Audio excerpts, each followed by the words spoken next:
बड'लेण्ड रादाबनि नायगिरि बयनिसिमबो दिनैनि बे बिसायख'थि फोसावदिं मेल बेहाय खरामारा प्राइमारि सिङाव थानाय देवलसालियाव बेखौ लानाय जादों आरो बेहाय जिखिनि फोसावदिं मेलाव जोंनि इउपिपिएल दोलोखौ खरामारा प्राइमारिनि बयबो रायजो राजाफोरा जोंखौ हेफाजाब होनो ओंखारबोदों मानो होननानै बुङोब्ला जों दिनैनि तारिखआवहाय बेहाय माखासे रिजार्भ एरिया बे साइडखिजा दङमोन जिहेतु बेहाय हा पाट्टा राननाय खामानिफ्रा जोंनिया जाफुंसारदों जेराव 17 बोसोराव बिपिएफनि सरकारावहाय जायफोरखौ मावफुंना होनो हायाखैमोन इउपिपिएलनि 4 बोसोरनि गेजेराव बेखिनि खामानिखौ मावफुंनानै होनायनि थाखाय गोबां खुसि आरो बेजोंल' नङा जोंनि फरायनाय बिथिङावहाय जोंनि मानगोनां प्रमद बर' सारा जिखिनि फरायनायखौ नोजोर बोनानै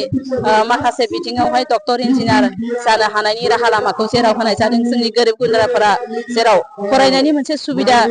मोननो थांदों बेखौ लानानै दिनैनि तारिखआवहाय जोंनि गार्जेन आरो जोंनि फरायसाफोरा खुसि जायनि थाखाय दिनैनि तारिखआव बयबो इउपिपिएलआनो सरकार जाफिननो नांगौ आरो बिटिआरनि सिबा प्रमद बर' सारानो जाथारनांगौखौ नोजोर बोनानै दिनैनि तारिखआव रायजो राजाफोरा बयबो ओंखारबोदों दिनैनि तारिखआव जों बुंनो थाङोब्ला सालबारि समस्ति हिसाबै बिपिएफ जिहेतु बिसोरो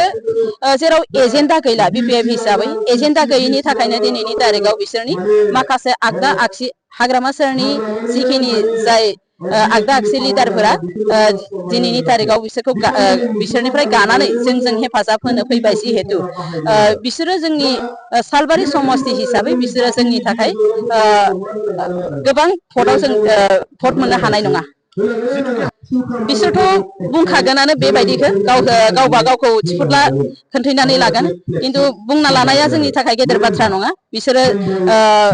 बुंखाबाय थागोन बेखिनिखौ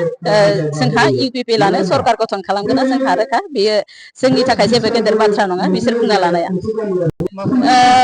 बेखिनिखौ जोङो दिनैनि तारिखआव बुंनो नांगोन कि जेब्लासिम